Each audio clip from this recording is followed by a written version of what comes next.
Everyone. Welcome to the National Board of Forensic Evaluators webinar entitled The Mental Health Professional's Role in Evaluating the Need for Emotional Support Animals, a Clinical Forensic Perspective with Aaron Norton, the Executive Director of NBFE. My name is Dr. Norman Hoffman, and I am the President and Founder of NBFE. This webinar is a complimentary service that NBFE provides to all of our members, as well as members of our partnering organizations, such as AMCA and several state and local professional associations. For those of you who aren't familiar with NBFE, we are a national, not-for-profit organization officially endorsed by the American Mental Health Counselor Association that provides quality training and certification in the specialty areas of forensic mental health evaluation for licensed mental health professionals. We maintain 3 specialty credentials, including the Certified Forensic Mental Health Evaluator, CFMHE, Certified Child Custody Evaluator, CCCE, and the Certified Forensic Behavioral Analyst, CFBA. We also advocate for all appropriately trained licensed mental health professionals to be able to administer and interpret psychological tests. For more information about NBFE, please visit our website at www.nbfe.net. We will be recording today's webinar and placing it in our NBFE YouTube channel for all members to view. Without further ado, I'd like to introduce today's presenter. Aaron Norton is a licensed mental health counselor, licensed marriage and family therapist, certified forensic mental health evaluator, certified forensic behavior analyst, certified rehabilitation counselor, and certified master's level addictions professional. He was awarded the American Mental Health Counselor Association's Mental Health Counselor of the Year and the Florida Mental Health Counselor Association Counselor Educator of the Year in 2016. He is an experienced private practitioner conducting clinical and forensic mental health evaluations and providing psychotherapy. He serves as Executive Director of the National Board of Forensic Evaluators.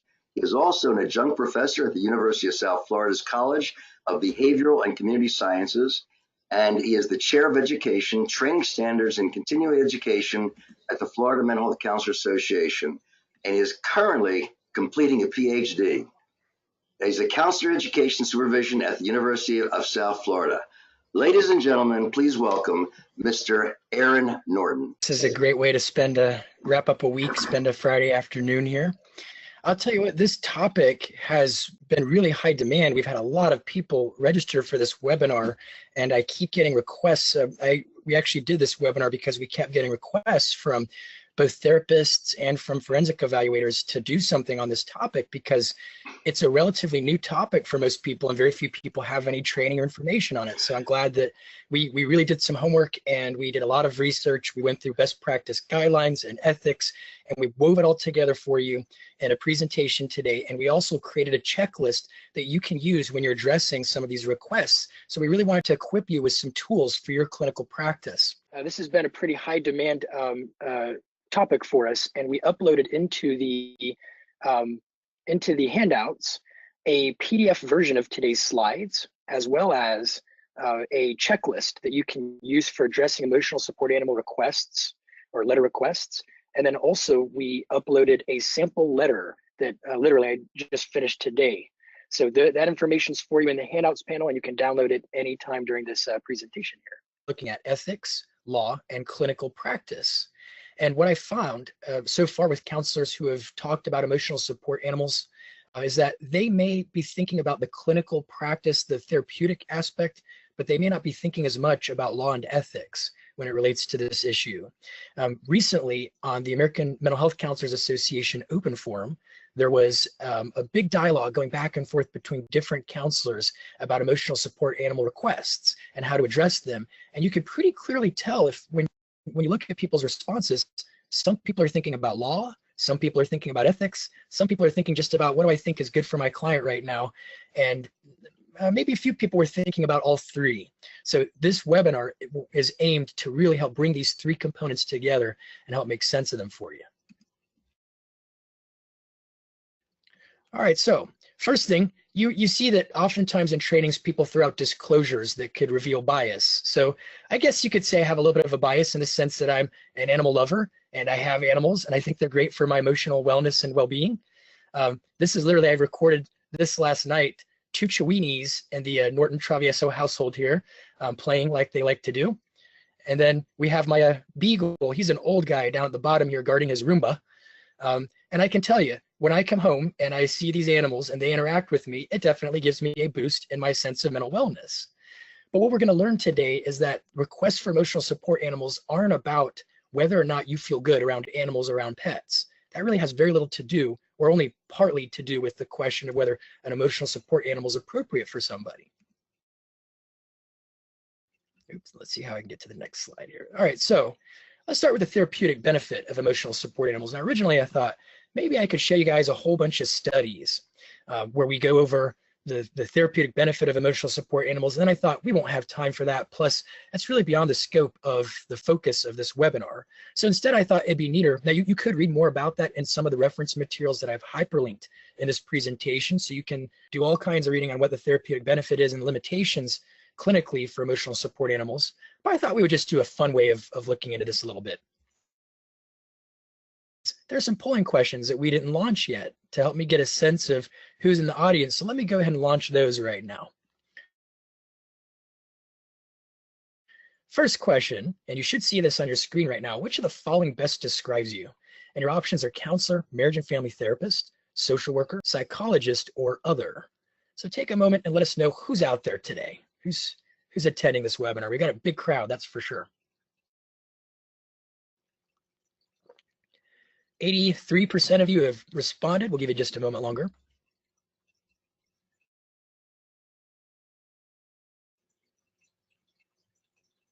All right, we'll go ahead and close this poll out and we'll launch our results with 85% of you having responded. Looks like most of you are counselors, 85%. Surprisingly, there are no marriage and family therapists on the webinar today. We've got 10% social workers though, and 5% psychologists. So the next polling question that I'm going to launch is about our learning objectives today. I'm going to ask you which of the following learning objectives you're most interested in hearing about today. So A is differentiate between emotional support animals and service animals. Understand the differences and similarities between the two. Ramifications for emotional support animals. And then C, list clinical practices for addressing ESA requests. So about half of you have responded so far. I'll give you a moment to choose which of these 3 learning objectives you're most interested in hearing about today. All right, we have 87% of you, or 91, poll out and share our results here. Looks like there's a pretty close tie between B, describe legal and ethical ramifications for emotional support animals, and C, list clinical practices for addressing requests for emotional support animals. Very few of you are most interested in differentiating between emotional support animals and service animals. So we'll still cover that, but maybe we'll spend a little bit less time on it. Let's see here. Then this is the third polling question before we get back, or actually we're gonna have 2 more polling questions before we get back into the slides. First one is, how many emotional support animal requests would you estimate that you've received so far in your career? Option A is none. You've never gotten one yet. B is gonna be 1 or 2. C is 3 or 4. D is 5 or 6. And then your final option E will be 7 or more. So take a moment and let us know what you would estimate as being the number of emotional support animal requests you've received so far in your practice. Okay, 94% of you have responded, so we're going to launch our results. Okay, looks like 30% have gotten none. But 70% of you have gotten at least 1. So 30% have gotten 1 or 2, 20% 3 or 4, 9% 5 or 6, and then finally 11% of you have gotten 7 or more. So some of you are really busy with emotional support animal requests, it looks like. All right, final polling question is just kind of for our awareness as an organization. Please describe your level of interest in the Certified Forensic Mental Health. Earlier, that is the flagship certification the MBFE provides that's hosting this webinar. So I want you to go ahead and take a moment and respond on your level of interest in that credential. Your options are A, no interest at all, B, a little interested, C, moderately interested, D, extremely interested, and then finally E, you are already certified, or maybe you've already applied to become a CFMHE. 88% of you have responded, so we'll give you just a moment longer. All right, we'll go ahead and close this polling question out, share our results.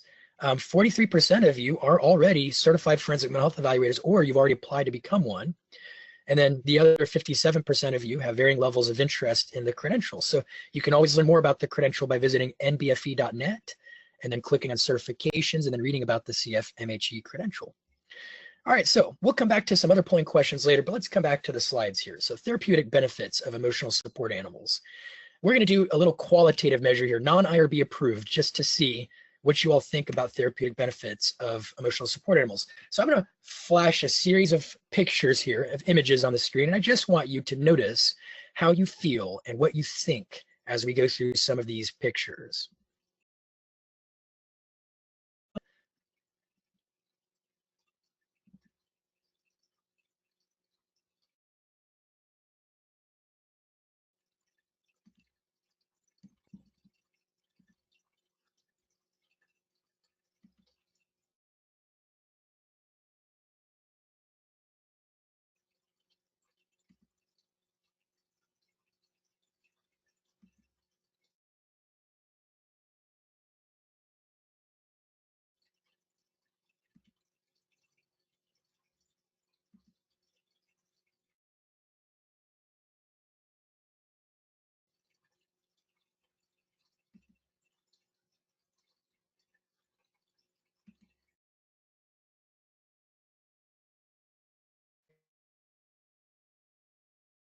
When you looked at those pictures, you noticed, and you can select more than one of these. You can select as many of them as is true for improved mood, a smile on your face, nothing in particular, or an increase in unpleasant thoughts, feelings, and mood.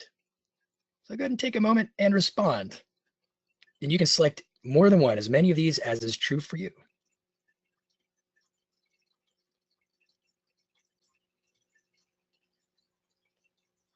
So 88% selected pleasant thoughts and feelings, 93% said a smile on my face, 56 said improved mood, and no one said nothing in particular, nor did anybody say an increase in unpleasant thoughts, feelings, and mood. So is that sort of evidence enough that there's at least some therapeutic benefit for cute, smiling, happy animals? There's an interesting thing. If some of you may have seen a documentary that's called The Cosmos, and there are two versions of this documentary, one from the 70s, I believe, but one that was very recently done is available on Netflix. And in episode 2 of this incredible documentary, they actually walk through the history of how we ended up with domesticated dogs from a sort of an evolutionary standpoint. And the short beings figured out how to start living in small encampments or villages.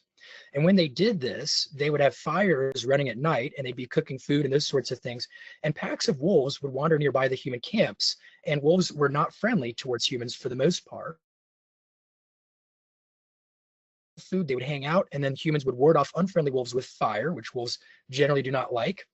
But there are a subset of wolves that seem to have a genetic variation that make them a little bit less threatened by human beings and a little bit more sort of interested in them and not as much as a threat.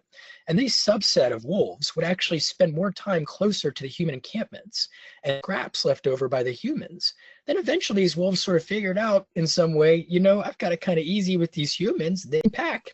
And so a subset of wolves would start to actually join the human pack more or less on the outskirts of the encampment. Then what happened is some of these wolves would join the human encampment and they would guard it against other animals.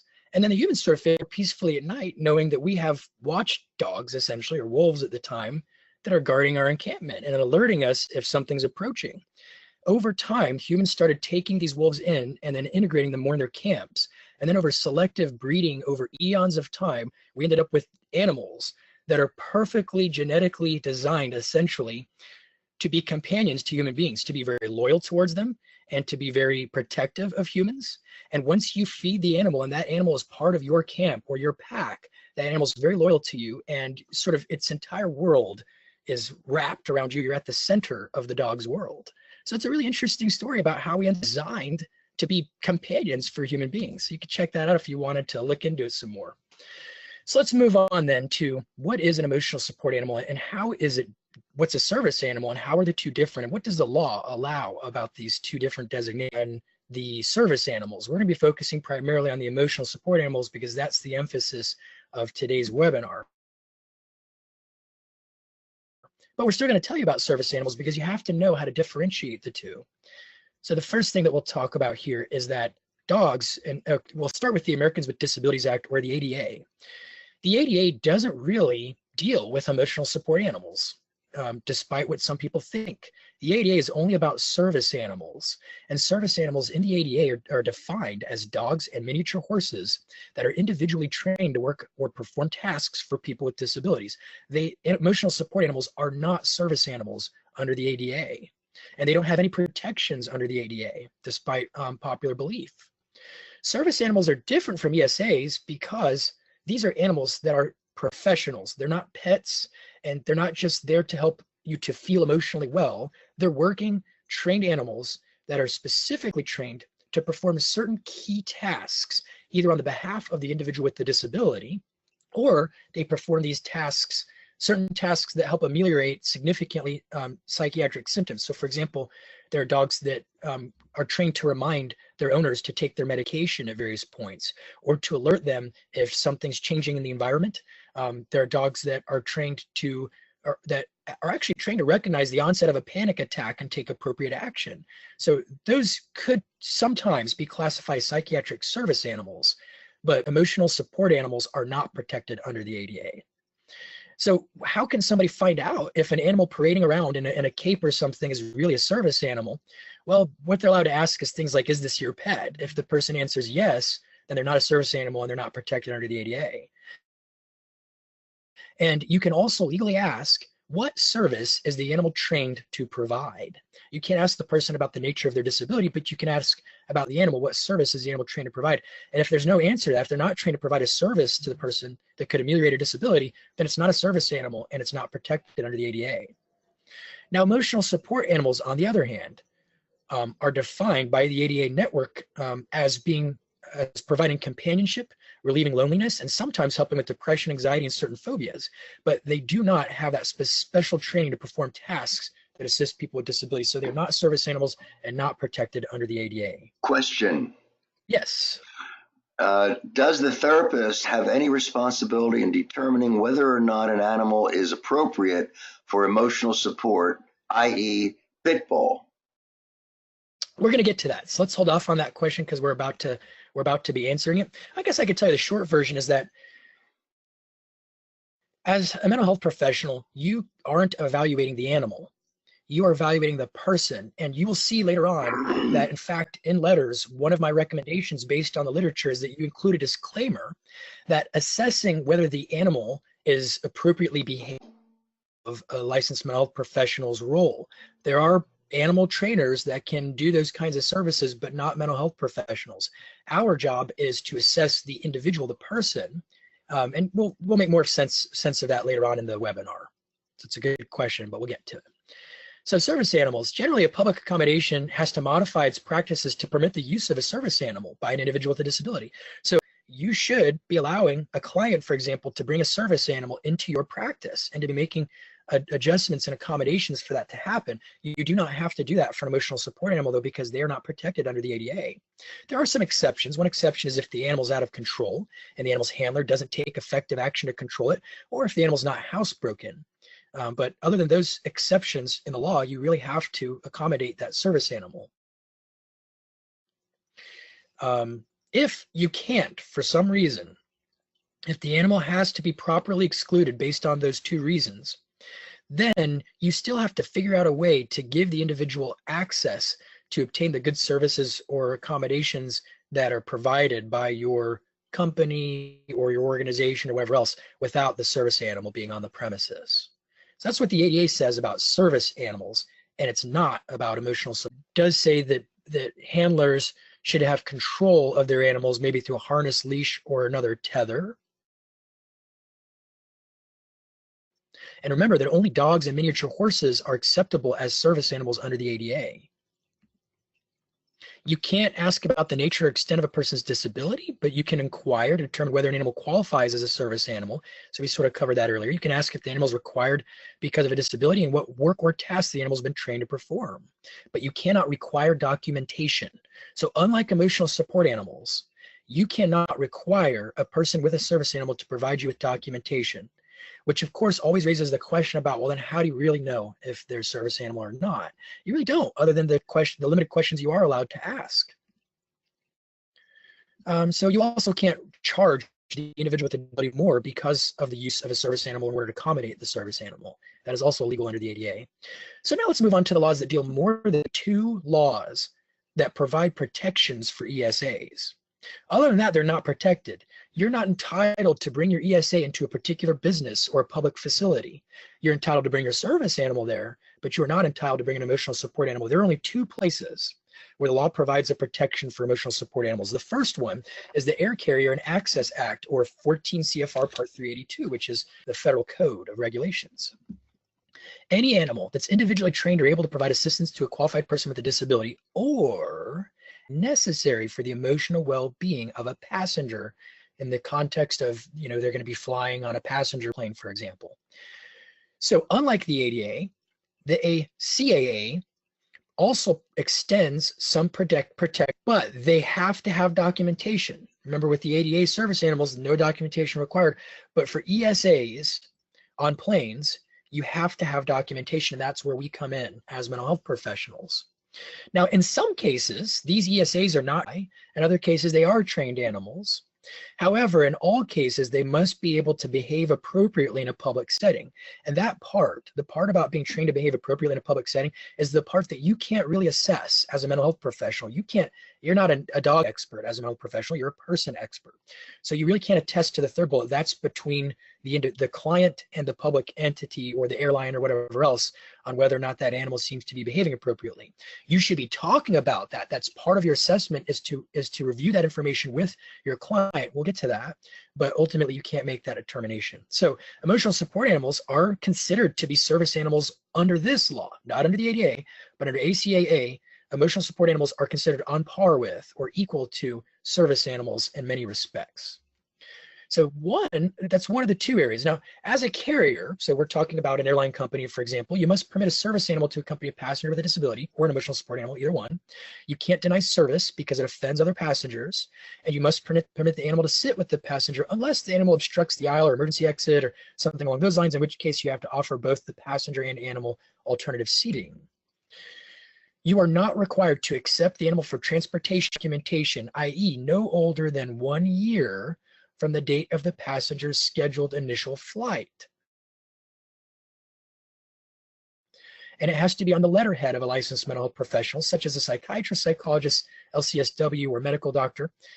If you're a counselor, you're still a licensed mental health professional. They just give examples in the law, and although they don't specifically mention counselors as an example, you are a licensed mental health professional, and it is appropriate for you to be making that determination. The letter that you write has to say that the passenger has a mental or emotional disability recognized by the DSM, and that passenger needs, not wants, not would benefit from, not would like, but needs the emotional support animal as an accommodation for air travel. In other words, this individual would not be capable of flying on this plane and or participating in necessary activities once they exit the plane without the company of this emotional support animal. So remember how I showed you my dogs earlier, and I talked about how I feel good around my dogs, and you all felt good looking at pictures of furry animals and things? That's a separate question from whether or not someone needs the emotional support animal because of a disability in order to function on a plane or in the activities that are connected to flying a plane. So you understand the differentiation there, hopefully. You also, the person providing the assessment, the mental health professional, has to attest that the passenger is under his or her professional care. That's going to be important to remember when we look at some of the practices that are going out there that are illegal, in my opinion, and unethical as well. And then to the date and the type of the mental health professional's license and the state or other jurisdiction in which it was issued have to be included on that letter. So you'll see that all these components are in our checklist that we created to aid you with these requests. Moving on, there is a provision that says the airlines do not have to accommodate certain unusual service animals, and they give examples: snakes, reptiles, ferrets, rodents, and spiders in the cabin. And believe me, people have tried all of the above. We'll be covering that in a moment. With respect to all their animals, including unusual exotic animals that are presented as service animals, like miniature horses, pigs, and monkeys, you must determine whether any factors preclude their traveling in the cabin as service animals. Now, this is not you as the mental health professional, but this is the airline carrier, and it's important that you know what will be happening with the client once you write this letter and what their ongoing obligations are, but you're not the one deciding if the animal is appropriate in the cabin. That's basically the responsibility, the mutual responsibility of the client and the carrier to make that determination. And the client certainly could employ the use of a trained animal professional or a professional animal trainer to provide documentation or to help them make that determination, but that's not your responsibility as a mental health professional. Your responsibility really is more this letter. So also the passenger, and this is important for your clients to know, the passenger has to provide up to 48 hours advance notice and check in 1 hour before the check-in time that's offered to the general public. So in other words, you got to give, as a passenger, you got to give the airline at least 2 days notice so they can figure this stuff out. And you have to check in an hour before the required check-in period.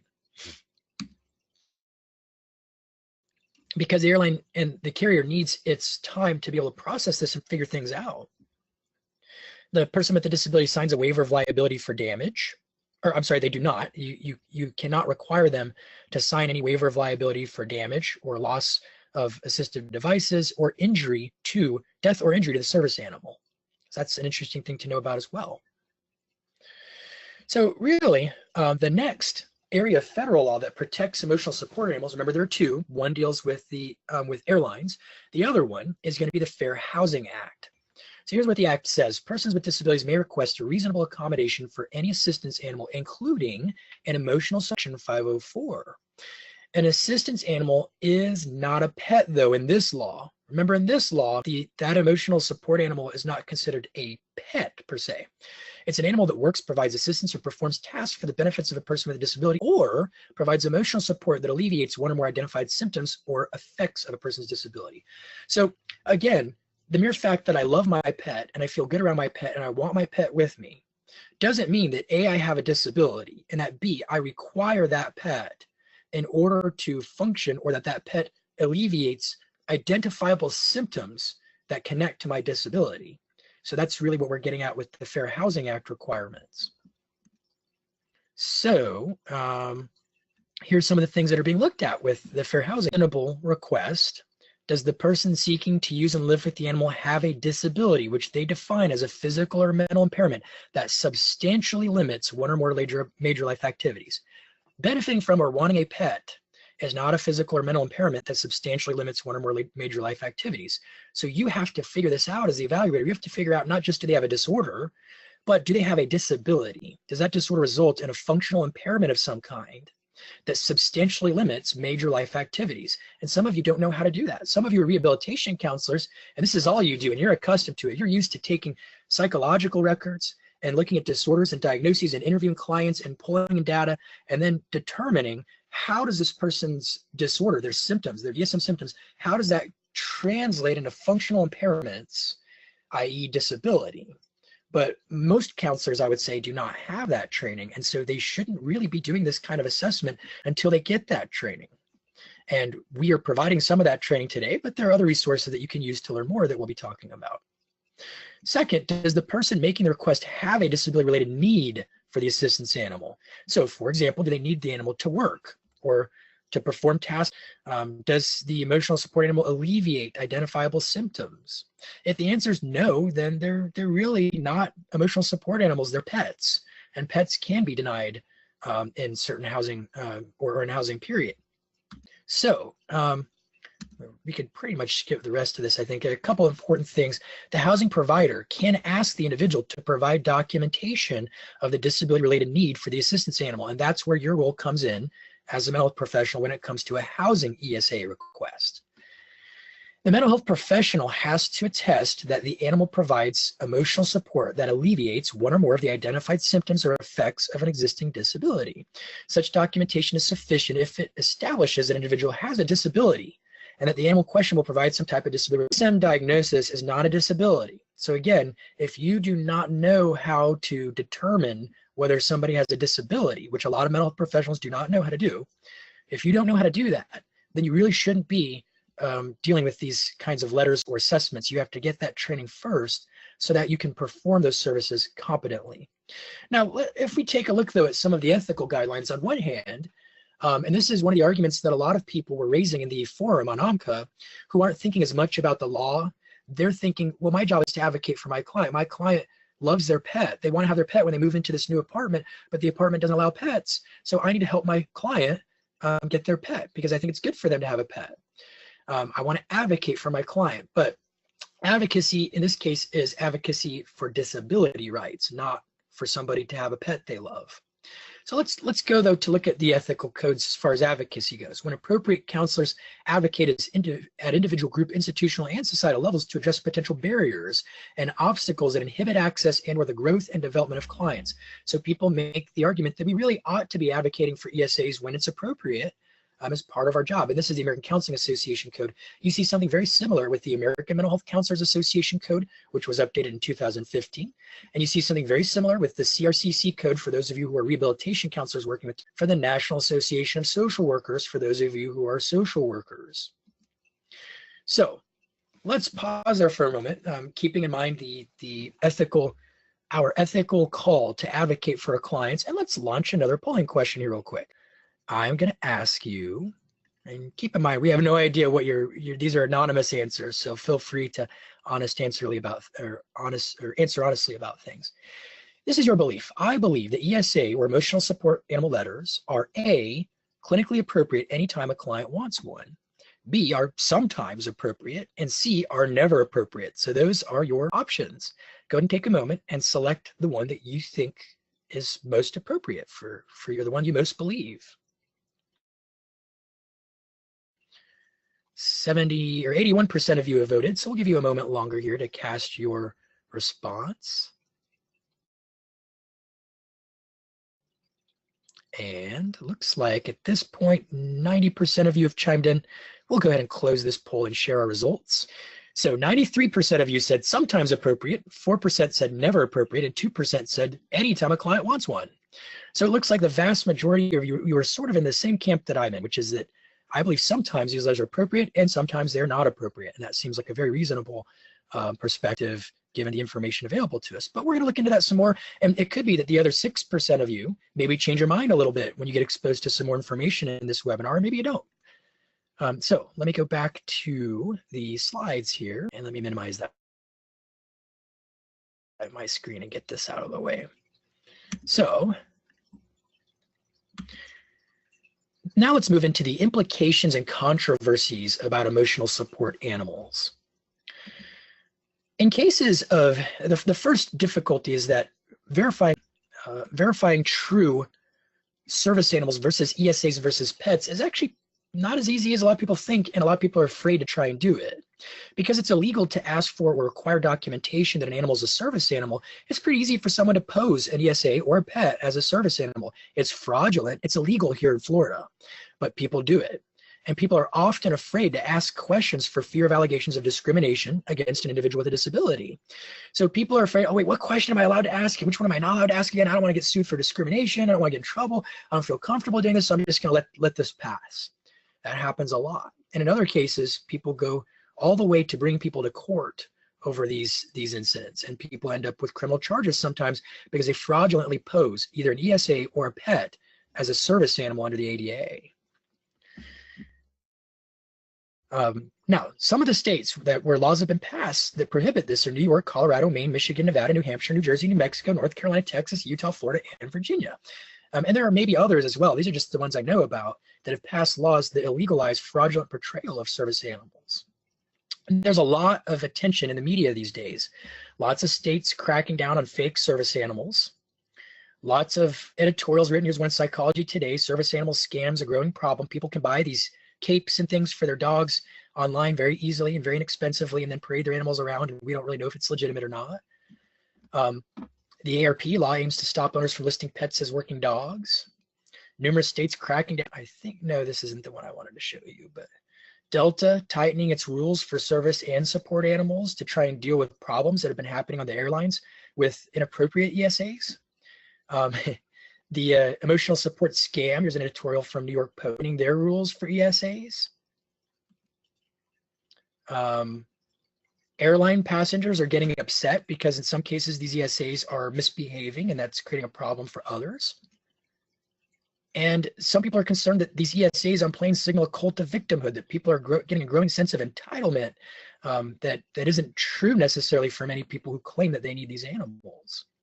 A second problem has been that people sometimes bring these ESAs onto planes or into public facilities that are poorly trained or even in some cases dangerous or aggressive. So here's an example. a young girl was bitten on a Southwest airline by an emotional support animal. And, one client's gain is another client's potential loss. Think about waiting rooms in your practices or in your agencies. Some of your clients have allergies. Some have phobias about dogs. Maybe you've had traumatic experiences. Some are sensitive to smells that the animals come in with. And sometimes the animals are downright disruptive. I've had people bring ESAs into my office that are going through the garbage and are walking up to people and barking and growling at people and things like that. And that's a disruption for others. So this has created some controversy. And then the other thing is that people have been trying to pass off very exotic creatures as emotional support animals, like snakes, spiders, lizards, turkeys, peacocks. So here's the infamous peacock incident. There's some video footage I could actually show you of this one. I'm not kidding. This woman is wrangling her peacock into the airport right now. Wrangling a peacock in the airport. It's emotional support. Yep, that happens all the time.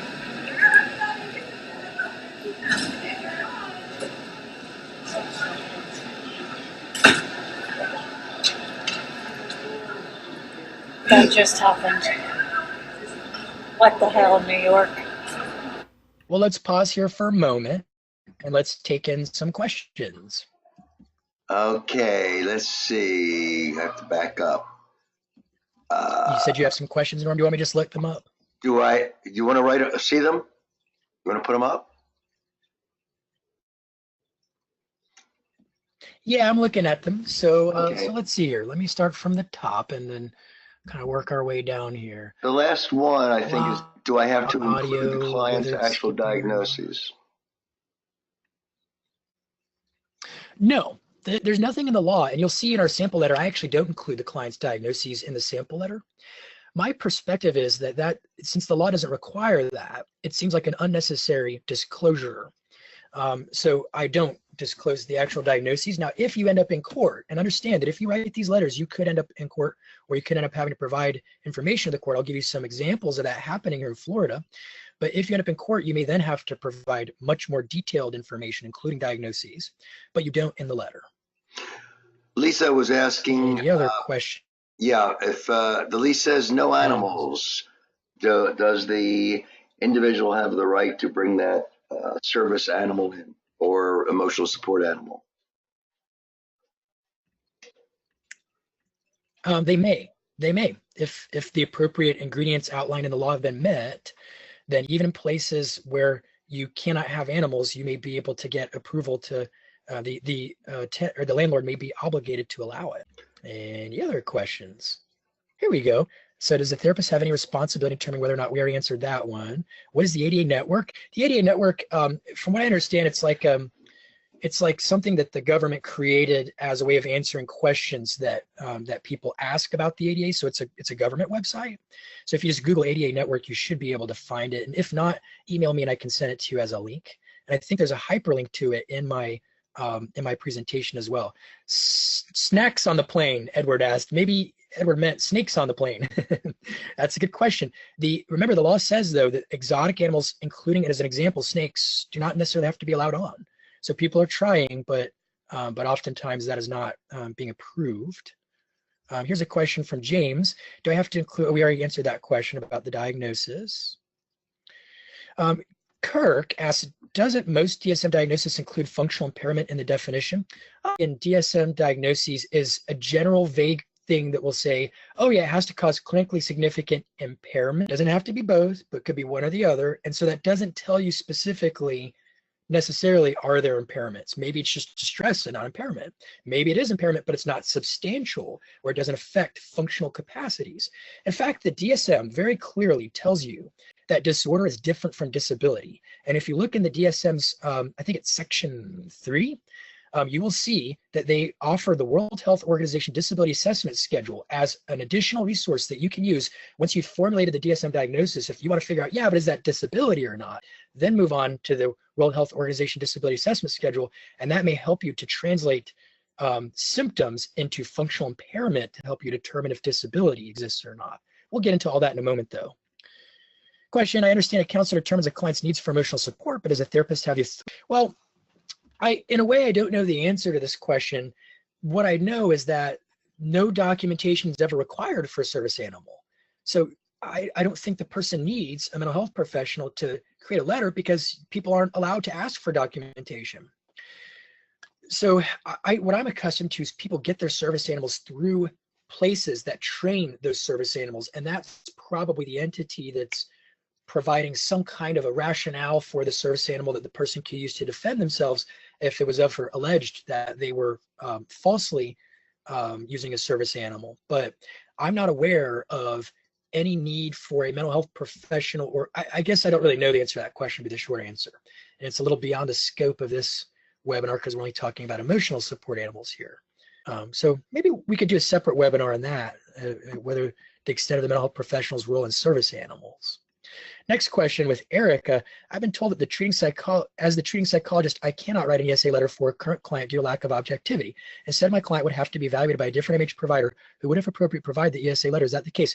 We're going to address that exact question in an upcoming slide, so we'll table that for now. Next question, is a service animal automatically an ESA? No, they're different things. They're defined differently depending on which law you're looking at. The ADA clearly delineates that there's a difference between the two. So a service animal is not an ESA. And why would you want to consider it an ESA anyway? Because you get more privileges with a service animal than an ESA than a service animal. So no, they're different things. The only law that sort of lumps them into the same category basically treats them both the same, so it doesn't really matter in that scenario. But what matters is if your animal is not a service animal and is an emotional support animal, but you're calling it a service animal and not providing the documentation, that's when you can get into trouble. Next question is, are there any new changes or consequences resulting from the ESA that bit a child on a Southwest flight recently? I don't know. I mean, I assume you'd have the same recourses you would ever have with an animal bite. I would assume that you would be permitted to sue, for example, if that's the route you wanted to go. But I don't know what happened with that case. Let's see here. Then some people were commenting on not being able to hear the video. So what you missed was people commentating when they see the peacock and they're like, really, New York, really, this is an emotional support animal? Those are the kinds of things that people were saying to themselves as they were recording it. We already answered this question. Here's a question. Do we allow it without talking to the landlord? You don't need to interview a landlord to do an emotional support animal letter, no. There's nothing in the law or in the literature that I found that would suggest that you would ever need to do that. And Elizabeth has asked, does Florida have trainers, or are there any company that trains ESAs? I don't know the answer to that question. That's a great question. And if anybody does know the answer, they could chime in. So I would suggest that somebody who thinks they have a legitimate need for an ESA, but they want to train their animal so that they don't have to worry about whether the animal is inappropriately behaving in public, that they could go to any animal trainer and get their animal efficiently trained. That would be my first gut instinctual response to that question. So that's it for our questions for now. So we'll get back to the slides here and we'll come back to questions later. So we have the peacock incident. We have the duck with the red boots on the plane because we need emotional support ducks and emotional support turkeys on Delta.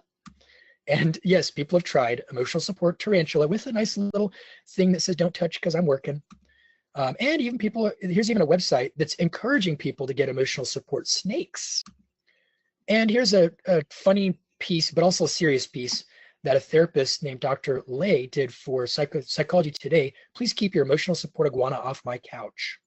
That's a good read if you want to check it out, but I've included a couple excerpts from it. One of those is, unfortunately, the legal distinctions between trained service animals and ESAs are sometimes lost on people whose therapists have given them a letter saying that they should be allowed to have the animal due to the therapeutic comfort the person gains from having the pet with them. In comparison, service animals, such as seeing eye dogs, go through rigorous training that lasts for years and for which many animals are not suited. Sadly, people who rely on service animals under the ADA may suffer the most as they're impacted by these increasing restrictions.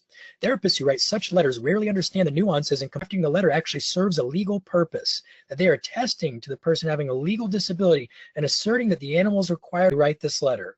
You're not saying my client loves their pet and I want them to have their pet. You're attesting that they have a legal ability and that this animal is required as an accommodation for that disability. And do you want to defend that letter in court? I'll show you what happens when some people don't do a thorough job with this and then they end up in court in a few moments. If the animal harms someone, the therapists who attested to the animal's role as a necessary accommodation could face liability charges and accusations of malpractice. Regardless of the therapist's positive intent, such determinations are best left to those who are expert and informed about the relevant policy, laws, and requirements. So there's a perspective to consider. So Therapists often don't understand the law, the potential risks and benefits of an ESA, the definition and nature of disability. And so veracity and integrity are primary ethical principles across mental health professions that could relate to this issue as well. So how do you define disability? Well, there are different definitions depending on different bodies of law. Under the ADA, the term disability, can be defined as someone who, one, has a physical or mental impairment that substantially limits one or more major life activities. So for example, if you diagnose somebody with a disorder, and somebody asked you, what major life activities does this disorder substantially limit the person or impair their ability to perform? Do you have an answer to that question? Can you list specific life activities that are impaired functionally by their disorder? If you can't answer that question, then you probably shouldn't be going forward with this. You'd have to assess first. 2, has a record of such an impairment. 3 is regarded as having such an impairment. For purposes of the Social Security Administration, the person's got to have a severe disability or combination of disabilities that have lasted or are expected to last at least 12 months or result in death, or which prevents working at a substantial gainful activity level. So can you attest that any of those things may be true for your client? State VR offices define a person with a disability to be eligible for VR services if they have a physical or mental impairment that constitutes or results in a substantial impediment to employment for the applicant. So there are a few different definitions of disability, but they all involve functional capacity limitations. That's something they all have in common. Fair Housing Act. Now this is important because if you're doing an ESA letter for fair housing, then here's your definition. The individual has to have a handicap defined as a physical, or I think that's supposed to be a physical or mental. I left out a word. So a physical or mental impairment which substantially limits one or more of such person's life activities. So can you say it substantially limits? And what are those activities? And how do you know that the disorder substantially limits those activities? What tells you that? Air Carrier Access Act definitions are much more specific and detailed. An individual with a disability means any individual with a physical or mental impairment that on a permanent or temporary basis substantially limits one or more major life activities, has a record of such an impairment, is regarded as having such an impairment. And then they go and they define what all these words mean. A physical or mental impairment means any physiological disorder or condition, cosmetic disfigurement, or anatomical loss affecting one or more of the following body systems, or any mental or psychological disorders such as mental retardation, organic brain syndrome, emotional mental illness, and specific learning disabilities. But then you move on to, well, how do we determine, let's see here, whether it substantially limits major life activities? Examples are, is the person's disorder preventing them from manual tasks, from walking, from seeing, from hearing, from speaking, breathing, learning, and working? Those are examples given in the law. So it gets hard to say, well, what's the major life activity that my client can't perform because of their disorder? You have to figure that out as a counselor. So let's kind of move on here. You can look at some of these definitions in greater detail later. But here's one of the, there are subfields on this issue of emotional support animal letters. Here's one of them. And here's a quote from that article. Disability determinations are in fact quite complex. Disability determination services require medical and or psychological evidence. Examples are relevant signs and symptoms and laboratory or psychological test findings to support the presence of a medically determinable mental impairment. So you can't just go by the client's word. You really ought to be looking for multiple data points, because a client could easily come in and say things, but you don't know those things are true, and you have an extra obligation to be more objective in these cases and to dig deeper and find corroboration and multiple data points to support the client's self-report. This, by the way, is from Florida's VR program, and these are examples of functional limitations. And you'll see some of these limitations on our checklist, and that may help you to find out, to answer the question, well, what are the major life activities that my client can't do, or would be very difficult for the client to do without the ESA? Okay, so the psychological disorder problem that interferes with the patient's ability to perform major life activities. We've got the presence of the animal, not wants, not could benefit from, but needs it to remain psychologically stable. Ergo, the term disabled. We have to say not only is there a DSM diagnosis, but they have to be significantly impaired by that disorder. And without the animal's presence, the individual can't adequately function. These are the kinds of things you have to go on to figure out. So how do ethical codes relate to this? It relates to your competency. Are you competent to make these determinations? Do you have the appropriate education, training, and supervised experience? So you see many references in the ACA Code of Ethics, the American Association of Marriage and Family Therapists, the American Mental Health Counselors Association goes into great detail about these responsibilities to the public. and about responsibilities for drawing conclusions without empirical evidence. So look at this. Mental health counselors are careful not to draw conclusions unless empirical evidence is present. Is the client simply telling you something is true? Is that really enough empirical evidence, or do you need something more? The literature that we read in professional journals would suggest you need something more than the client's self-report. So you see the same in the NASW and in the APA codes. We could go on and on about that. Now, there was the question earlier, the question of, well, maybe therapists or treating psychologists or whoever's working with a client shouldn't even be doing this because they're not objective, they're biased. That is a perspective you will find in the literature. And here's an example of that perspective from Jungren, Boisford, and Bonas, 2016. And I respect that position for a few reasons. One is that you're right, therapists are biased. We're advocates for our clients. We have to make a legal or ethical determination that factors in the public welfare and legality. Could that conflict with our role of advocating for our client or of helping the client accomplish their goals and put us in a difficult position? I agree that that makes sense. And our ethical codes all prohibit us from having a dual relationship as a forensic evaluator and a clinical evaluator. So some people say these evaluations ought to be considered forensic because they relate to law and possibly the courts. Other people say, well, that's not necessarily true. They may relate to law, but they're not forensic, meaning like we're doing a report for the courts per se. But there is a flaw with this perspective, even though I appreciate the logic behind it. The flaw is that the Air Carrier Access Act requires that the writer of the letter attest that the passenger is under his or her professional care. A forensic evaluator, an objective third-party evaluator who's not say that, that's untrue. The forensic evaluator isn't treating the client, isn't providing their mental health care. So by definition, they shouldn't be able to write that letter for the airlines then, based on the verbiage in the law. So that's the kink in the armor. If it weren't for that kink, I would say you're probably right. It probably should be forensic evaluators doing these evaluations. So the fifth controversy is that the use of ESAs can sometimes interfere with therapeutic progress. They can help people to be more dependent on their animals, to be distracted from their own self-care and growth. And from an exposure and response prevention standpoint, you could, if a client believes or develops a belief that they cannot function without, because of anxiety or OCD or PTSD, that they can't function without their animal present, then every time that they get anxious about going out in public, for example, without their animal, and they bring their animal with them, they could be feeding that connection that the brain has drawn between going out without the animal and something catastrophic happening, thereby making them worse with time instead of better.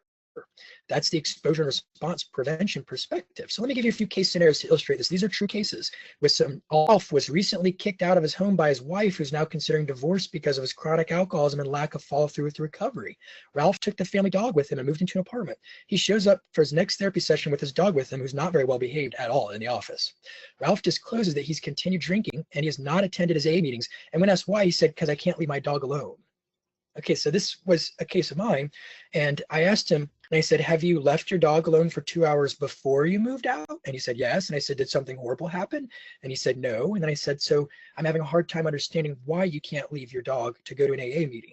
So you get the idea here. And what he eventually came to in the session was the insight that his mind is looking for any excuse or opportunity to not go to AA meetings.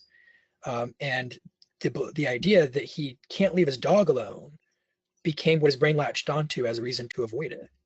Second case scenario, Juanita shows for her initial appointment with a 3-tiered baby stroller containing 2 chihuahuas and a cat, 1 animal in each compartment. During the appointment, she appears quite distracted, tending to the needs of her restless animals. She reports that she's not certain she'll have much time for therapy because she's very busy with her fur babies.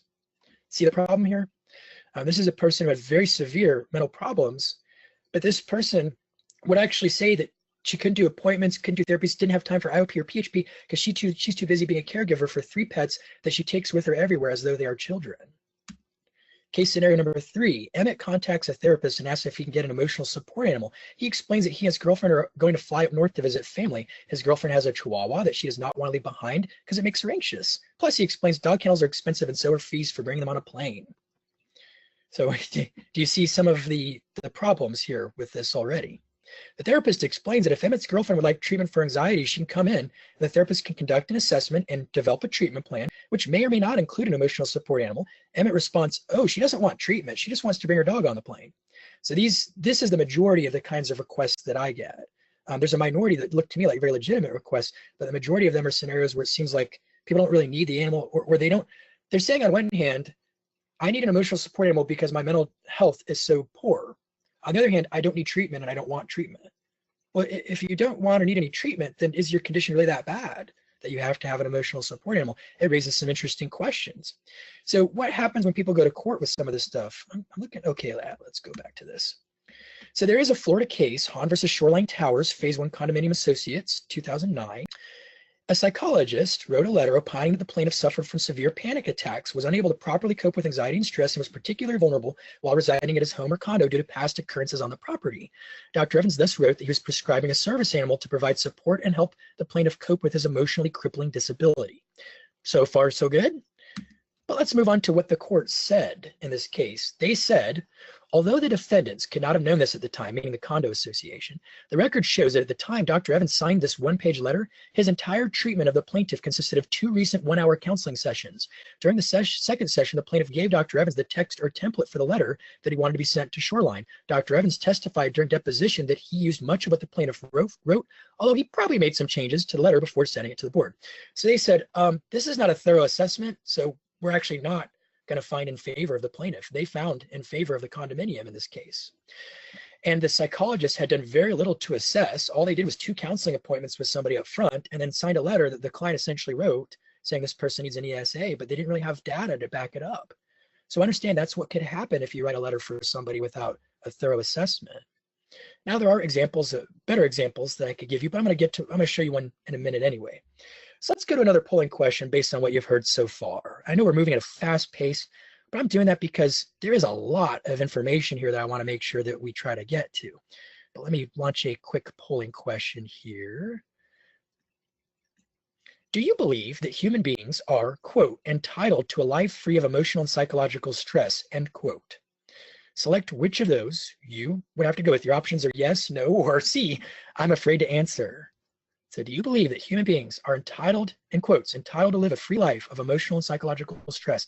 You're a mental health professional, you're a therapist. Do you believe that people are entitled to live a life free of any emotional and psychological stress? 76% of you voted, so I'll give you a moment longer to chime in on your opinion on this question. Okay, 90% of you voted. Let's go ahead and close this out and share our results. So 16% of you said, yes, people are entitled to live a life free of emotional, psychological stress. 80% of you said no, and 5% are afraid to answer. All right. So I'm with the majority of you. Well, actually, though, before we do that, let me launch one more polling question that's sort of a related polling question. Do you believe that if a client gets an emotional support animal, he or she will be able to live, quote, stress and worry free? Take a moment to decide, do you think, in your opinion, is that a yes, a no, or kind of hesitant to give an answer? 88% of you have voted. We'll give you just a moment longer. And we'll go ahead and close our poll and share results here. 100% of you said no. I think I might have primed you a little bit too by accidentally giving you my opinion a moment ago, but I'm on board with the 100% of you. Here's my problem with it. Now I'm gonna show you this. First, let me hide the results and get back to our screen here. But I'm gonna show you why I take the position that I take. If you go to the various websites where people can get emotional support assessments done over the phone or online, you will see some very interesting claims. One of those is you are entitled to a life free of emotional and psychological stress. Okay, second is get an official prescription letter from a certified therapist and be on your way to living stress and worry free. Okay, I don't know about you, but I do not know of a single counseling theory that would postulate that A, it is possible to live stress and worry free, and B, that would be healthy. In fact, I would propose that all counseling theories propose that unpleasant emotions have a very important role in our mental wellness and our mental health. It doesn't matter what theory you subscribe to. If you're psychodynamic, you would view these unpleasant emotions as wonderful opportunities, signals that you were stuck in some developmental process from the past that you would benefit from exploring somehow. And you want to be experiencing those emotions in the room and have them present so you can make sense of them. If you are a behaviorist, you would propose that emotions are inconsequential anyway. All that really matters is your behavior and is that functional or not. If you were from the second wave of CBT, the cognitive revolution of the 1970s, you would say that we don't want to get rid of unpleasant emotions. We want to sometimes reduce them, and we want to know that these emotions make sense given the information available and that they're connected to rational processes in our minds, but they're not bad by themselves. If you were a third wave CBT theorist from acceptance and commitment therapy, dialectical behavior therapy, mindfulness-based cognitive therapy, you would say those emotions aren't bad things. That's your brain trying to help you out, trying to keep you safe. And you should make room for those emotions, accept them as part of life, and then focus yourself, recommit yourself to value congruent behavior. If you were a Gestalt therapist, you would be purposely bringing out that emotional discomfort in the room, because creating that safe emergency is where clients grow. Interestingly, paradoxically, it is in their state of discomfort that they grow and become comfortable. So in any counseling theory, we would not believe that these things are true. And to me, it's very misleading and potentially dangerous to people's mental health and wellness to try and teach them that they're entitled to life without any negative emotions, and they can accomplish that by getting an emotional support animal. In fact, in some cases, it could actually make things worse, I would argue. All right, so polling question number 9. We'll throw in another one here. Let me get it on the screen. Sorry if I sound a little preachy too about that, but I'm passionate about counseling theories and some of our philosophical beliefs that influence the work that we do. So here's the polling question. Do you think it is good practice to conduct an over-the-phone emotional support animal assessment for a client you never met? Yes, no, or I'm afraid to answer. We'll give you a moment to chime in on that. 82% of you voted. We'll give you just a moment longer. And we will go ahead and close you out with 90% of you having cast your vote. So do you think it's good practice to do it over the phone? 2% said yes, 93% no, and 5% are hesitant to answer. Okay, so I would agree with the majority of you on this one. What we see with some of these internet-based evaluations is that the mental health professional, let's go here, that the evaluation is an over-the-phone evaluation with a mental health professional, presumably who you're not under their care. You're just doing an evaluation with them, but you're not under their care, which creates a conflict with the law on airlines, as far as I can see anyway. Final polling question number 10. Do you think that an ESA assessment should be super fast, in quotation marks? Take a moment to chime in. Do you think that that assessment should be super fast? 86% of you have cast your vote. 88%, we'll go and close this one out and share our results. 98% of you said no, and 2% said yes, it should be super fast. All right. So I would also agree with the 98% of you. Here are the comments that you get from people who are using these online assessments. The process was super fast, and I got my letter the next day, and I'm happy with how everything turned out, and so on. And a lot of people are coming on how much money they're going to save with the airlines and stuff like that. So let's move into some recommended practices for addressing these letters. Here are some of the recommendations in the professional literature. Assess whether the related accommodation will lead to improvement in the client's psychological function. So in other words, is it really therapy related, and is it therapeutic for them? And it is recommended that you make reduction of the need for the animal a long-term therapy goal, because you don't want to make the person dependent on anybody or anything else, ideally, to be able to access the world freely, if it's possible to do so. There are people with disabilities who need service animals, and without them, they probably wouldn't be able to access the world. But there are people with emotional support animals that could work. That's a very viable outcome that they can work towards, is not being dependent on an animal to access the world. Number 2, conduct a comprehensive disability determination evaluation, comprehensive, including assessment measures designed to detect malingering and exaggeration of symptoms.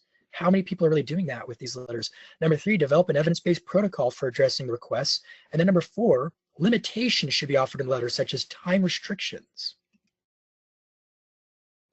Okay, remember, in the case of air travel, the letter has to be within a year anyway, but if for other letters, that might be the case. So how can you there's been reference to tests or measures that you can supplement the client's self-report with. You could use the personality assessment inventory, which has wonderful scales built in to detect whether they're exaggerating symptoms or malingering. The structured interview of reported symptoms to the SIRS-2, the SIMS is another option. And then for disability, you could go to DSM, the number 5, dsm5.org, and then you could click on online assessment measures, or you could just click on this link in your handout. And that will take you to a page where you can download the HUDAS 2.0. Administer that with your client, have them fill it out. If they're an adolescent, have their parent fill it out too, and then ask them to give you examples. And that shows that you're doing your due diligence with determining, yeah, but does this disorder translate into disability? What are the things, the functional limitations posed by this DSM disorder? That would be one good way to show that you're doing your due diligence. So let's look at MBFE's checklist, because we actually have a checklist for this that we've developed that you now have access to and that you get to have here. So let me see if I can figure out where I parked that. I thought I had it on my screen, but I guess not. Pull it up real quick here. ESA letter checklist. Let's go over this checklist briefly so you all can hopefully see that on your screen now. So the first we have the context or the domain. The first category is disability determination. Your first step is to decide, does my client have a disability or not? So you got this checklist. You can check, yes, my client does have a disability, but you'll notice we have subcategories like 1 and then 1A, 1B, and so forth. So this is the evidence that your client has a disability. Meets diagnostic criteria for one or more mental disorders per the DSM, and you've used multiple data sources to support the diagnosis, including structured or clinical interviews, one or more psychological tests with scales designed to aid in detection of malingering or exaggeration of symptoms, and one or more collateral sources, like maybe you pulled a medical record of some kind, or you did an interview with a family member or a significant other. There may be one or more functional impairment, or are there one or more functional impairments that have been identified? And here are examples of functional impairments from the literature. So does my client have difficulty with these things or not? Like limited stress, frustration, or anger tolerance. Theoretically, if your client goes to an airport and their anxiety disorder or PTSD or whatever manifests itself in anger or irritability enough to create a problem interacting with other people, and they could potentially even get aggressive maybe, but somehow with the ESA present, they don't have that problem, then maybe you could make a case that this would be an example of a functional impairment posed by their disorder that the ESA ameliorates. Number 2, these impairments impact one or more major life activities, and these come from the federal law on the airline accessibility, caring for oneself, performing manual tasks. Also housing is big on this. Walking, hearing, speaking, breathing, learning, and working, and other. You can add something to it. So then the next category is, what if the letter is specifically about air travel? If that's the case, make sure that you have checked out whether the client has an animal that is individually trained or able to provide assistance to the client, or is shown by documentation to be necessary for the emotional well-being of the client, and is trained to behave appropriately. Now, you can't determine whether this is true fully, but you can ask the client about it, and you could even observe the animal if you wanted to, and you could suggest that they maybe get the help of an animal trainer if needed, but ultimately you're not going to test to this in your letter, as you'll see in a minute. 4, the client needs the emotional support animal for air travel or activity at the passenger's destination. If you can't document these things, then you shouldn't be writing a letter on it, according to the law. Fair Housing Act, we're going to add the client's emotional support animal is not a pet. In that legislation, interestingly, they say it's not a pet. It works, provides assistance, performs tasks, or provides emotional support that alleviates one or more identified symptoms. And if you say identified symptoms, then you have to be able to identify the symptoms if you ever end up in court. The next category is, did you check out, is this even appropriate? Is it good for them? Is it therapeutic? And are they consenting? Are they getting informed consent, knowing the benefits and drawbacks? So have you explored with them the potential risks and benefits associated with using emotional support animals, including their legal liabilities if they do this, and the dangers of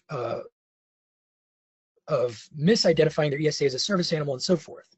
And are they, knowing that information, also this includes clinical appropriateness. So how could this actually interfere with therapy sometimes to have an ESA? How could it interfere with exposure and response prevention therapies, for example, if that's the approach you're using? And are they still making an informed choice to go forward? And do you mutually agree that this is therapeutic for them?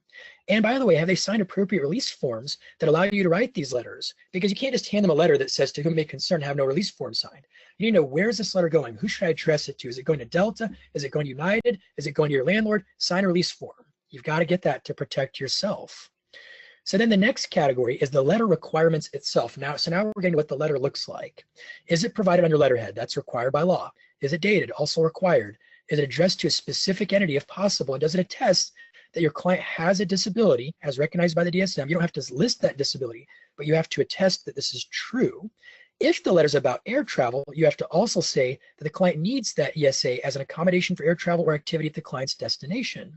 If you're recommending it for housing, you have to say the ESA is not a pet and it works, provides assistance, performs tasks, and or emotional support. You also have to say that you are a licensed mental health professional and that the client is under your professional care. So if a client's coming to you off the street and you're not working with them and they're not going to be doing therapy with you, are they really under your professional care or not?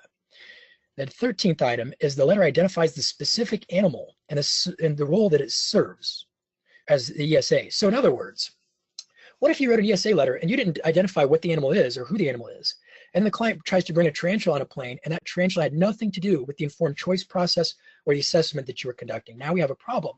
So you want to specifically, I recommend anyway, that you specifically name the animal or describe the animal that you and the client have talked about. If the client gets a new animal in the future, that's okay. We'll create a new letter, but we don't want to create a scenario where clients can abuse this and then use animals that weren't a part of the assessment process.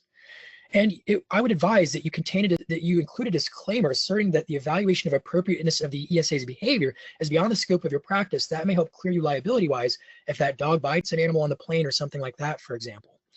Then you would sign the letter and provide an expiration date for the accommodations and include your name and credentials. I recommend spelling it out, not just abbreviating it, your license number, that's required by law, and the state or jurisdiction of the licenses are in the letter. So this is your checklist. And if you follow this checklist, then it would be a hard thing for anybody to say that you weren't doing your due diligence when you were addressing these requests.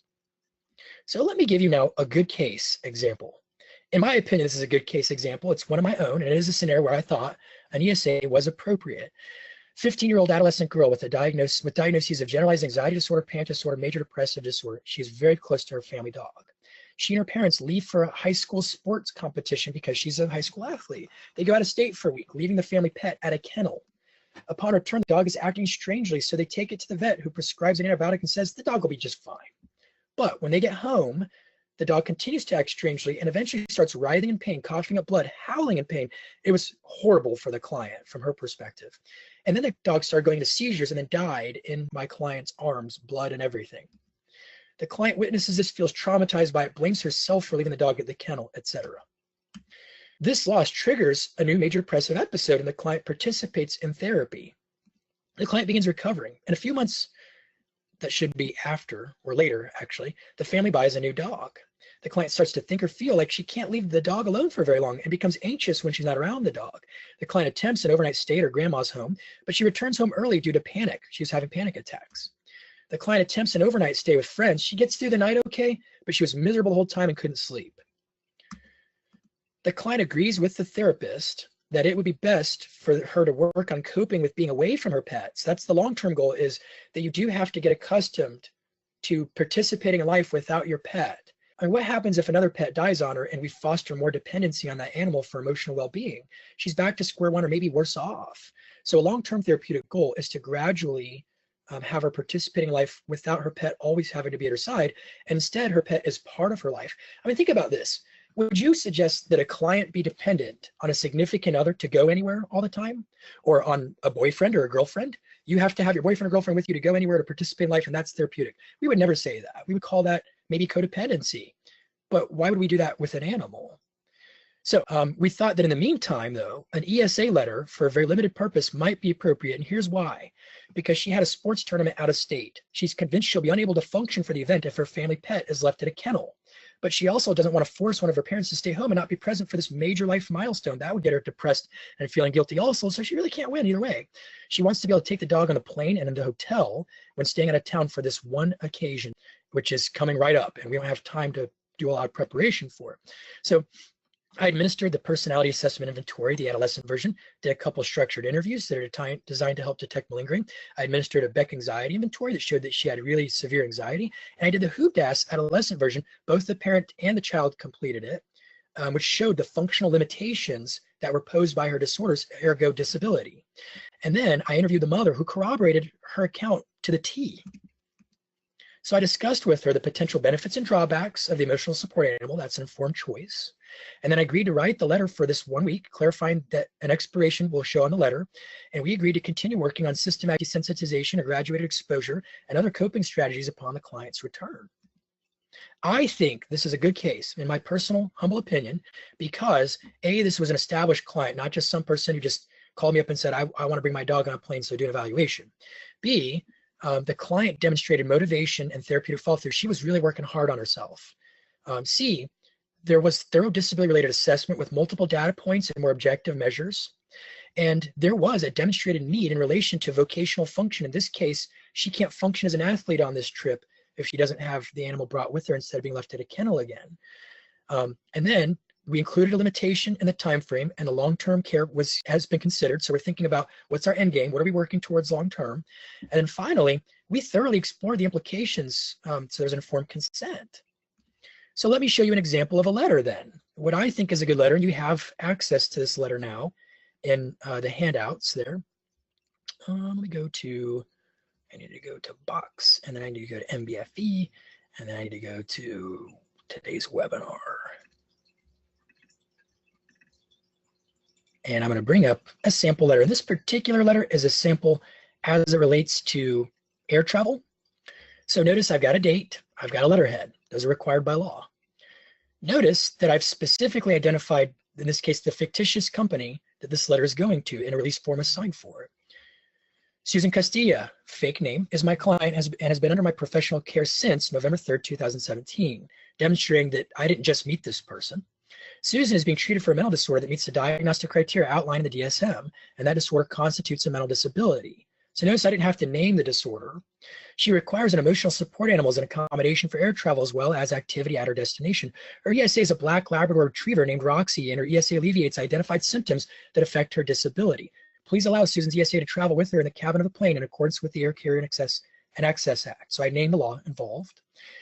I now mention my credentials. I'm licensed by the state of Florida as a mental health counselor, marriage and family therapist.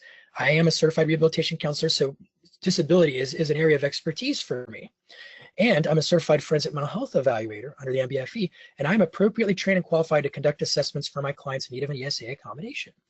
Please note, now here's where we get to the disclaimers. This letter is not intended to attest to the appropriateness of the behavior of the emotional support animal. Such an assessment is beyond the scope of practice of a mental health professional. Please also note that this determination of the need for an accommodation is a temporary measure, and this recommendation will no longer be valid on or after June 1st, 2018. Got a number that I can be reached at, my signature, and all my credentials spelled out. So I think this is a pretty good example of an emotional support animal. Now, if I ever had to go to court or provide records to a court about this case, I would have to provide much more detailed information, and that's why that checklist will really help, because the checklist doesn't just tell you what the letter should say, but it also tells you all the assessment stuff that you should do that leads you to what ends up in that letter. And that's what you'll have to show in court if you ever end up having to go to court, which hopefully is unlikely, but it's possible, and you should always practice with the idea in your mind that you could end up in court for anything that you do and be prepared for that. So this is a really good point for us to, I know I moved at a fast pace, I talked fast, it was a lot of info, but we now have a little bit of time for some questions. We've got a good 15 minutes here that we could dedicate to questions. So I'd love to see and hear what you all have as some questions. Let me pull up the questions panel. Dr. Hoffman, did you notice any questions that you were manning, or do you want me to just check them all right now? Well, there was one interesting where one of the questions said, maybe it's a good practice not to write any letters in my practice. I'm sorry, what did you say? One of the questions came in, or not a question, but it was like, maybe it's a good idea not to write any of these letters in my practice. Well, honestly, that's true. If you do not have the training and the expertise on disability assessment, and you don't understand the law and the ethical implications, then I don't think you should be writing these letters. That's kind of the point. But also, if you wanted to learn how to write these letters, I have faith that you could learn to do that. And it doesn't take a terrible amount of time, but you could learn a little bit more about assessing for disability, how to use a HUDAS maybe, get a little training or supervision if you need it. And you could become competent in this for those of you who don't feel comfortable with it.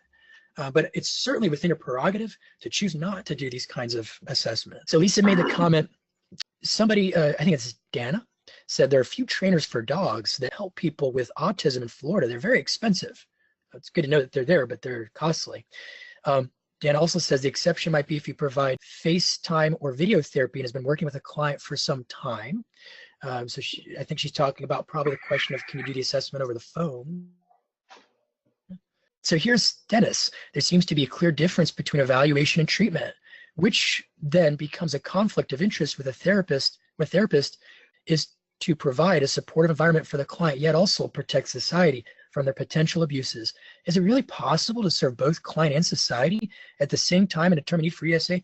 That's a great question, Dennis, and that's the problem here. Like I said, I would take the perspective that it needs to be an objective, separate evaluator who's trained in these evaluations and not the therapist, except that unfortunately the law actually requires, in the case of air travel, as far as I read it, it seems blatantly clear that the evaluator has to attest that the client is under his or her care. And in fact, in the Florida case that I showed you, one of the reasons why the court chose to side with the defendant, the condominium, was that the therapist only had 2 interactions with the client. And an evaluator is probably not going to be doing a lot more than that. So that it creates a contradiction in the law. If they would amend the law so that it actually encouraged a third-party objective evaluator rather than a treating therapist to do the letter, I would be all on board with it, because I think you're right. It just gets messy and it can create a dual relationship. Lauren, is it wrong to make a practice of never writing these letters? I would say no, it's perfectly within your prerogative. And some of you, if that's what you walk away from today with, the idea that you're just going to have a policy of not ever writing these letters, that's okay. I think that's perfectly acceptable, especially if you're doing it because you don't feel competent to do that kind of an assessment. Howard says, I also suggest meeting the animal so you'll know what you're writing the letter about. That's a really good suggestion, Howard. And Howard, I also want to give you some recognition, because I think you were one of the people who chimed in on the open forum with the American Mental Health Counselors Association. I was really happy to see that. I thought you had some good commentary to add. Anna says, when I click on the handout, it opens a new window with nothing on it. Well, that's the problem, Anna. I'm sorry to hear that you're having that happen. But what I can promise you is that anybody who completes the evaluation form today, I will email you the handouts in case you weren't able to download them for any reason. So hopefully that will take care of that concern.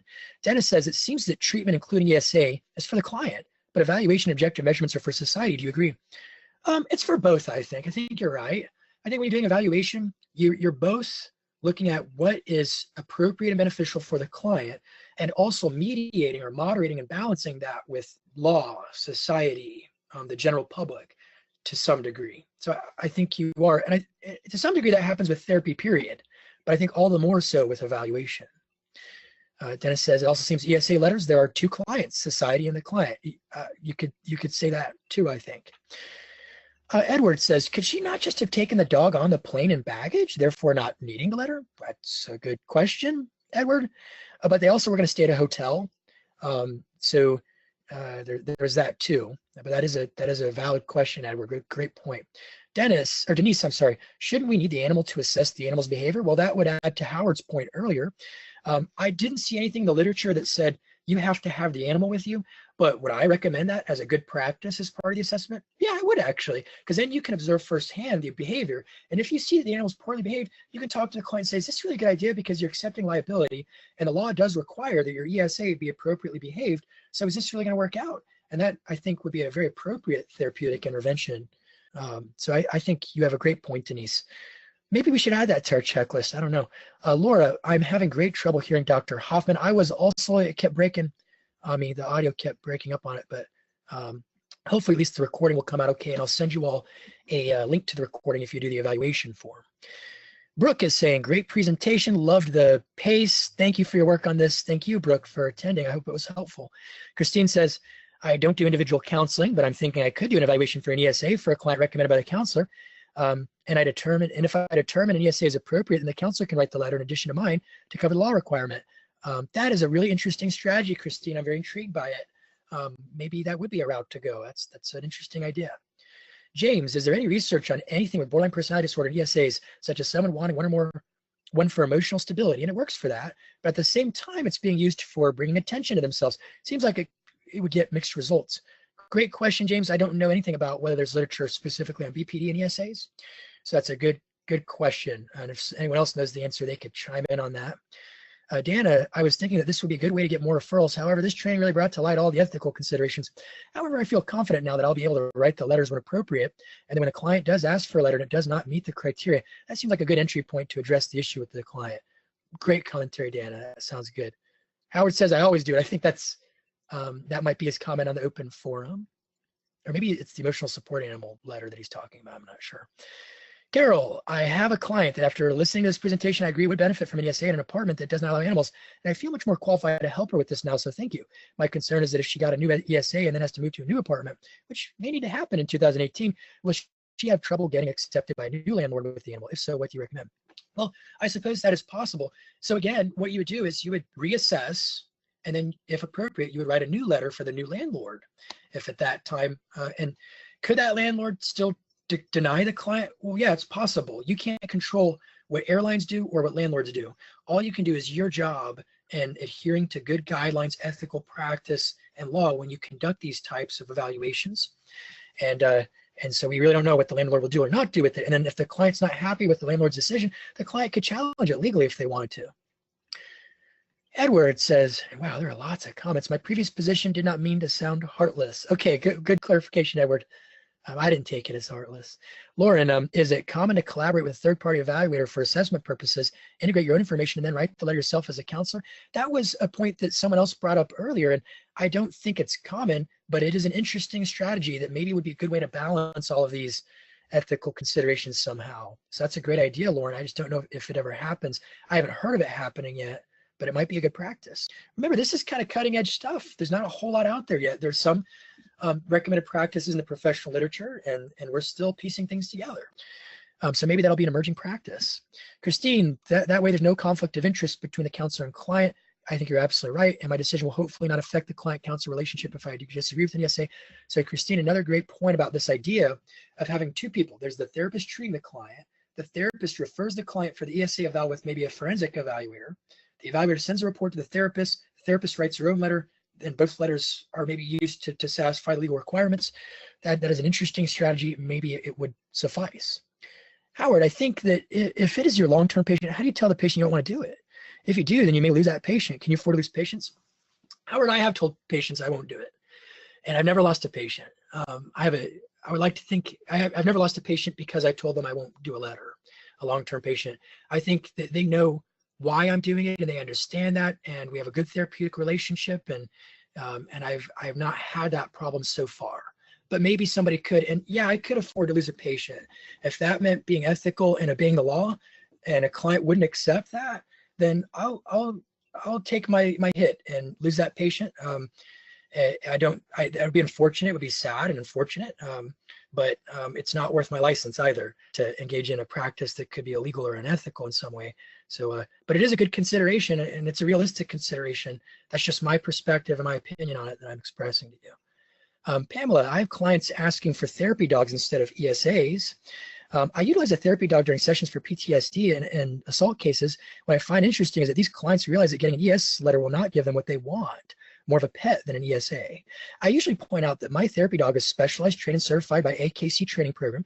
I usually just educate them on the difference in definitions. It's just very interesting to see how people are looking for another way around trying to get their pet identified as an ESA.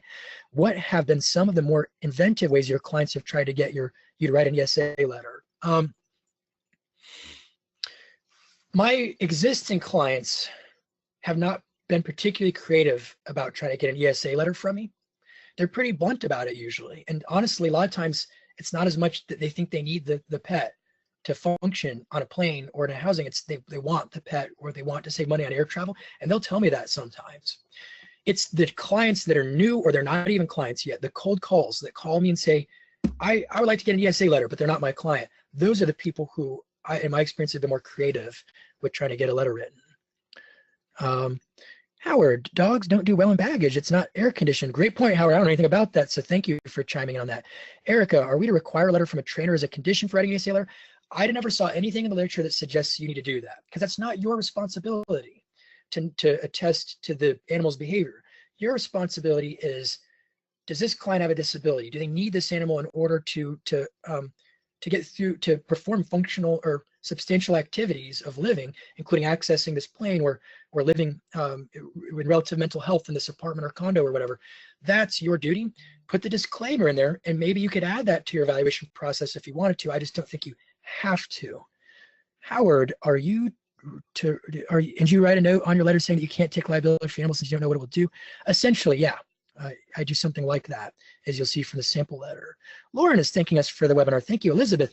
Meeting the dog probably will help you see the connection between the client and the ESA and how it may or may not help the client. Great point, Elizabeth, because if that woman with the 3-tiered stroller wanted an ESA letter from me, I would tell her no, because I can observe that these animals are adding to her stress and chaos and not detracting from it. In fact, she could be focusing so much on those animals to avoid working on herself.